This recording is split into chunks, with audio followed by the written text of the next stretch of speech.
Rassurez-vous, ceci n'est pas un ovni. C'est un détecteur de métaux, l'outil privilégié de David Cuisinier, chasseur de trésors. Là on a une cible, on va même pas avoir besoin de creuser parce qu'elle est en surface, elle est là, hop. Et alors ça c'est un anneau. Je vivais aux États-Unis et je connaissais pas du tout ce loisir-là. Je suis rentré dedans un petit peu par hasard et c'est devenu une drogue.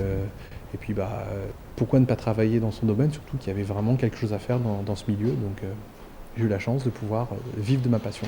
Alors salarié d'une agence gouvernementale américaine, David a tout plaqué pour ouvrir son magasin à Saclay, dans l'Essonne. On a commencé l'aventure par un magazine en 2004. Ça c'est le premier numéro. On peut voir à l'époque, j'étais jeune et svelte.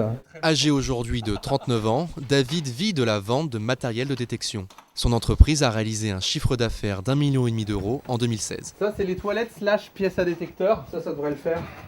Donc l'appel jackal, le détecteur 19 kHz, le pinpointer, il y a tout ce qu'il faut dedans. Et maintenant, on est prêt pour y aller. Ils sont 120 000 Français à pratiquer la détection de loisirs. Certains rêvent d'y trouver la fortune, mais pas David. Le détecteur de métaux, c'est vraiment ce qu'on dit à chaque fois, la machine à remonter dans le temps, mais c'est la seule qui fonctionne vraiment, quoi. Je suis venu vraiment par hasard, hein, mais c'est vraiment l'aspect culturel et historique qui m'intéresse. Hein. C'est l'histoire. C'est l'histoire. Tu te rends compte, tu as un objet dans ta main et tu te dis, la dernière fois qu'il y a un mec qui l'a trouvé, c'était un Romain, quoi. C'était il y a 2000 ans. Et c'est rigolo. Hein. Dans 14 ans, j'ai rencontré vraiment des personnes très sympas en détection, qui sont devenues des amis d'ailleurs. Ça va Alain? Salut David. Prêt pour la détecte? Pas de problème. On a quelques minutes, on met la collecte? Ah, avec plaisir. Allez, let's go. Alain, retraité, détecte depuis une dizaine d'années. Alors là, on a un amateur de dés à coudre. Hein. Cet ancien pisciculteur en a découvert plus d'une centaine. Voilà, une belle collection de dés à coudre. Oh, il y en a en argent? Monsieur, il y en a un en argent? C'est le truc qui m'amuse, qui m'attire. Alors les copains le savent, quand ils trouvent des dés, ils m'en donnent, je leur donne des boutons ou Regarde celui-là. Qu'est-ce que tu voulais faire avec ça? C'est un dé pour enfants. On a chacun nos petits trucs, hein.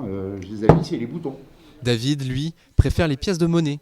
De toutes les époques, leur valeur est avant tout culturelle. Les poids monétaires, c'est ce qui servait en fait à peser les monnaies.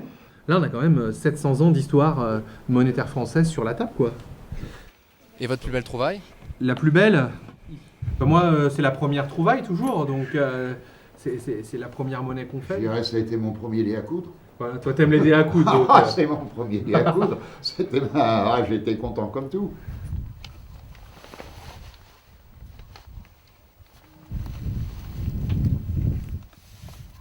David est équipé, la chasse au trésor peut commencer. Bon, d'ailleurs, c'est très simple. Dès que c'est un morceau de grave, c'est du fer.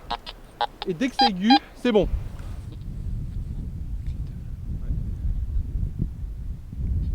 On a le contact avec la nature, personne nous embête et on part à la recherche de notre histoire. C'est génial, quoi. On est au calme, on fait quelque chose qui est utile et qui apporte beaucoup de plaisir.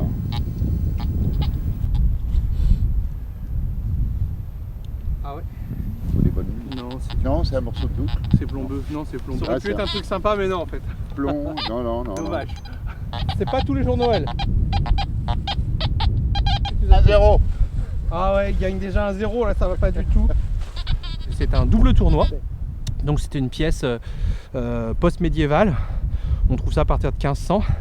Et c'était un petit peu les centimes du pauvre. Et la découverte ne s'arrête pas là. Et là, c'est écrit « La nation, la loi, le roi ». C'est une pièce de Louis XVI.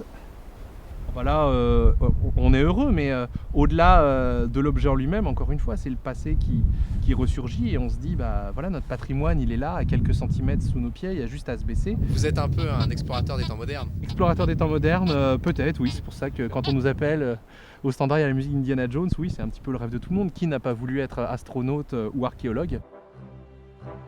Pas de grands trésors, mais de nouveaux souvenirs pour David. Et c'est peut-être là sa plus belle collection.